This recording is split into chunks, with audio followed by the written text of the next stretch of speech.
Siri 4 kuhusiana na tendo la ndoa ambazo watu wengi hawazifahamu. Na siri ya 4 ndio kiboko kabisa, ndio hatari kabisa. Yaani ukifahamu hiyo siri ya 4, ndoa yako ama mahusiano yako hayatakaa yakavunjika, kwa sababu hiyo ndio funguo ya mahusiano ya milele.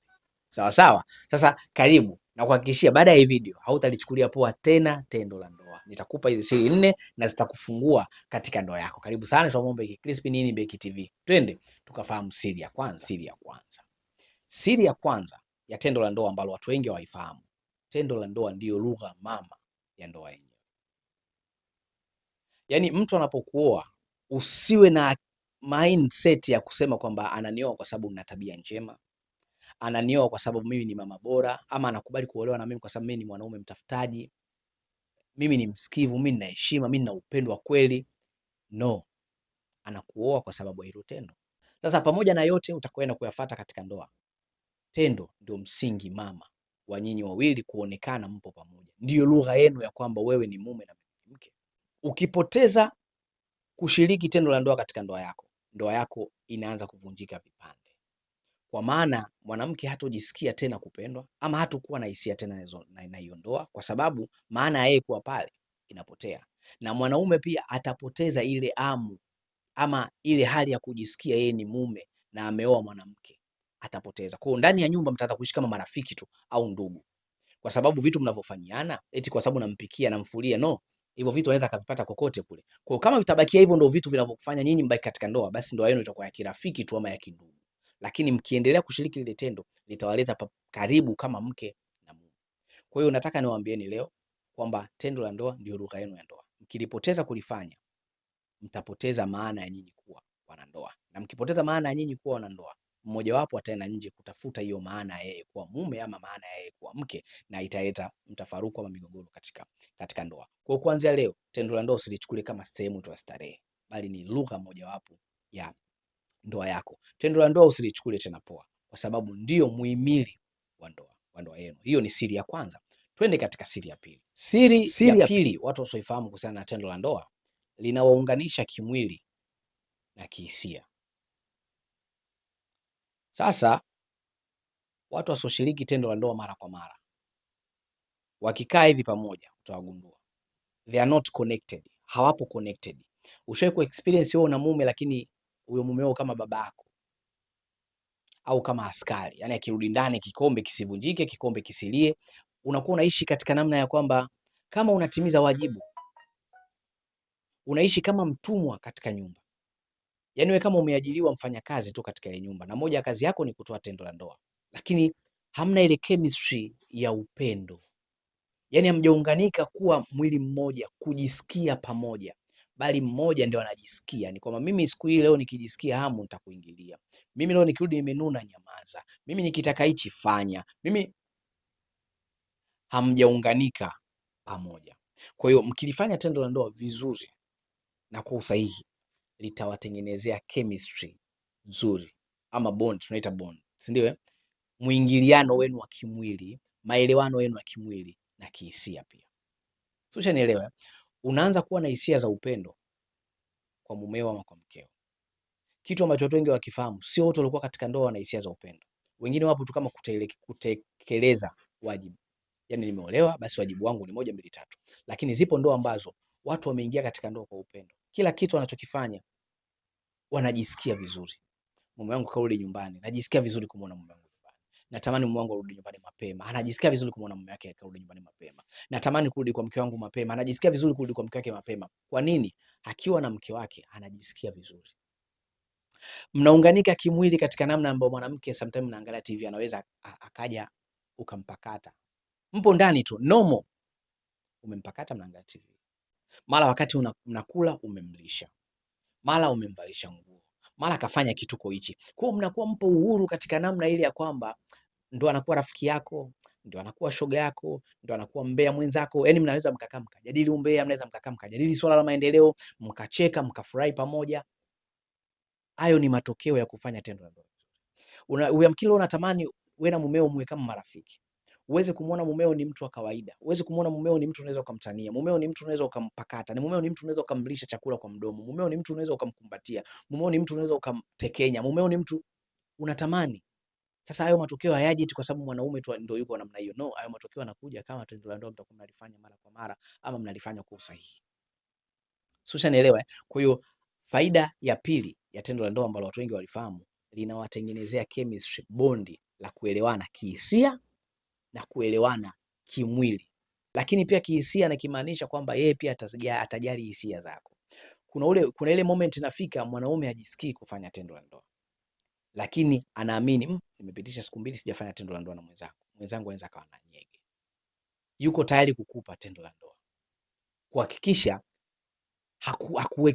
hakuachi katika msongo wa mawazo ama kuhakikisha anakufurahisha. Sio, unaelewa? Tofauti na ile kwamba mimi sijisikii amu, basi kama yeye anajisikia amu atajijua, mimi sifanyi. Lakini pia hata mwanamke anaweza akasema mimi sipo vizuri kidogo katika kufanya tendo, lakini na uhakika mwenzangu hana hamu ya kufanya tendo, basi atatafuta namna ya pia kukuridhisha na wewe ufike mshindo ama uridhike na tendo la ndoa. Kwa mnakuwa mnajali hisia za wenzenu. Wewe unajali hisia za mwenzako na mwenzako anajali hisia zako. Kwa nini?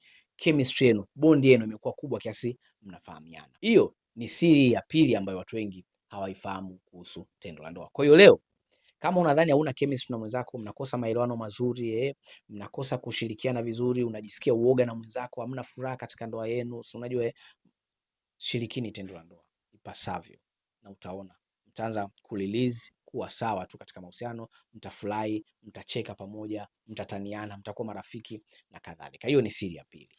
Siri ya tatu ambayo watu wengi hawaifahamu kuhusiana na tendo la ndoa, linaimarisha mawasiliano baina yenu. Sawa sawa. Mawasiliano katika namna nyingi. Hautajisikia aibu ama hautajisikia hatia kuwasilisha tatizo ama hitaji lako kwa mwenzako. Mume wangu, kitu hichi naona kipo sawa. Unakuwa uhuru. Mume wangu, mkinifanyia hivi na furahi. Unakuwa uhuru. Mume wangu, mimi nataka hiki. Unakuwa uhuru. Lakini nasema linaimarisha mawasiliano kwa sababu mtajisikia hata vizuri pia kuwasiliana. Wapo watu katika ndoa wao wanawasiliana wakiwa nyumbani tu pale. Mume akisema naenda kazini ndo kaondoka, amwasiliani tena mpaka anaporudi. Mke akienda kwa mama amwasiliani tena mpaka atakaporudi. Lakini mkiwa mnashiriki tendo la ndoa mara kwa mara, litaimarisha mawasiliano kwa sababu mtamisiana. Kuna moment mwenzako akiwa mbali utazimisi, kwa utajikuta unamtafuta. Mambo vipi, unaendeleaje, uko vizuri? Kwa sababu kumbuka kwenye ile ya pili nilikwambia chemistry yenu ishakuwa kubwa. Kwa hiyo bila mwenzako unajisikia mpweke. Kwa hiyo lazima utataka kuchat naye au utataka kumpigia muongee naye. Sometimes kinachofanya watu wapigiane simu sana ama wachati sana sio kwa sababu eti mtu anapenda sana kuchati ama huyu bwana ni mtu wa kupigiana sana simu. No.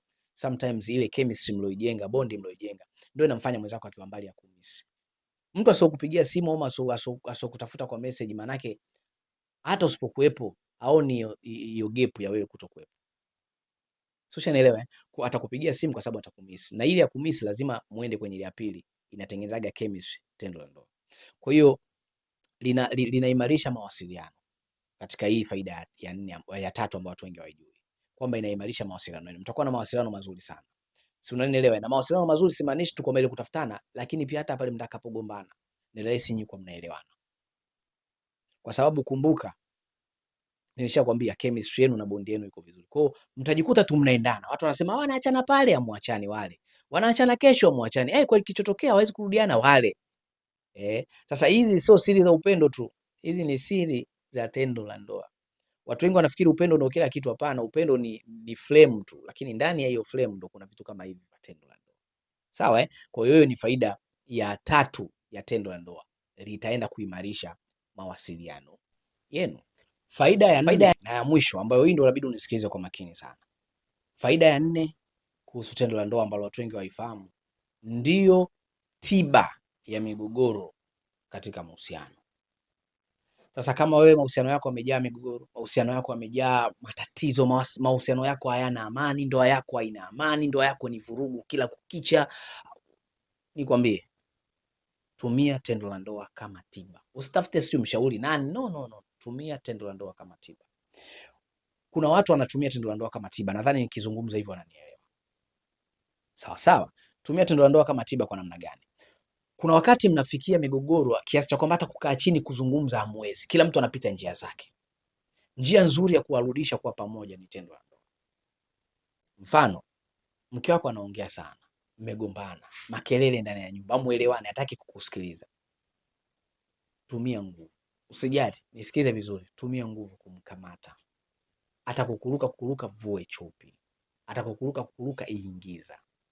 Tako moja, tako mbili, utaanza kuona alikuwa anakusukuma, anaanza kuacha kukusukuma na kukumbatia. Mnashiriki tendo la ndoa vizuri, anafurahia. Na baada ya kulimaliza lile tendo la ndoa, si alikuwa hataki kukaa chini kuongea na wewe, mtajikuta mnakaa kitandani na mnaongea. Mke wangu, kweli niliteleza. Naye ataanza kukwambia, unajua mimi nilijisikia vibaya ule. Mnakuwa mmerelease stress, kwa sababu tendo la ndoa, moja ya asili yake kubwa, linaondoa msongo wa mawazo. Ukiwa na msongo wa mawazo katika ndoa, hauwezi kukaa katika sense, hauwezi kukaa katika akili yako na ukajaji vitu katika umakini ama katika utimamu. Kwa hiyo hili tendo la ndoa linakusaidia kumfanya mtu release stress, aondoe stress, kwa sababu linapunguza stress, ni tiba ya stress, tiba ya mawazo. Leo ukijiona upo katika tendo la ndoa una mawazo sana, ujisikii furaha, ujisikii amani, yani una furaha tu, yani unaona siku zako zimeenda ovyo tu, una upungufu wa tendo la ndoa mwilini. Sawa? Kwa hiyo litumie tendo la ndoa kama kuondoshea hasira. Unajisikia vibaya, unamwona mke wako hayupo vizuri, mara kataka kufua akajisikia uvivu, mara kataka kuosha vyombo, mara siku hizi kupika anajisikia hasira, bwana mimi sipendi kweli kila vitu mboga. Ukaanza kuona mke wako anaanza kuwa na hasira vidogo vidogo, mpige miti, ichape tena, ichape kweli kweli. Utaanza kuona anamka mwenyewe, anaanza kuosha vyombo vizuri, anafanya usafi vizuri, mwepesi, ka release stress zote. Na sasa nilisema ni dawa ya kutatua migogoro, sio tu paka mgogoro utokee. Unaweza ukauwai mgogoro kabla hujatokea. Kama hivi ukianza kumwona mume wako ameanza kuwa na gubugubu, kisilani, jua huyu ana upungufu wa tendo la ndoa mwilini. Mpe vitu, utaona kesho anaamka yuko smart, mke wangu anaanza kucheka na wewe, afu bwana juzi bwana nilikuwa na Abduli fresh, kisha rudi katika hali yake ya kawaida. Kwa kutumia tendo la ndoa kama therapy, kama tiba ya kuwaweka sawa kimwili, kiakili, kiutimamu na kiupendo katika ndoa yako. Leo hii mwanamke umegombana na mumeo ndani, haina haja kubwatika, mumeo sio kanuna, kakasirika, haina haja kubwata kumwomba msamaha, sio no. Umeshamwomba msamaha, unaona bado haelewi, usilale na nguo kitandani. Haina haja ya kuvimba misuli kwa maana mimi ndo ataona, no, usimuonyeshe. Usilale na nguo kitandani. Tena vua nguo yeye akiwa kitandani pale, anaona masebleni, anaona kabisa leo mke wangu anaenda kitandani bila nguo. Uchi. Na kama mtajifunika shuka, jifunike shuka, sogea kabisa, msogezee makalio kwake hayo. Najua unaweza ukacheka, una makalio. Sawa? Wewe sogeza tu huo mwili kwake. Sawa? Na ukimwona anazembea haelewi, nenda mwenyewe kwa DJ. Kalambe ice cream vizuri, utaona. Hamna mtu anayesalimika mbele ya nyege. Hamna mtu anayeachwa salama na nyege. Atalifanya hilo tendo. Na akilifanya hilo tendo, atakuwa ka release stress, kaacha kupanic, sasa amerudi katika utimamu wake, mnaweza mkazungumza. Sasa hii ni kama tiba, lakini usitumie vibaya kwamba eti ukishampa tendo la ndoa, mara nyingi watu wanakuwa wamesamehe, wanasahau, yani wana relax. Usikubali mrelax hivyo na iishe.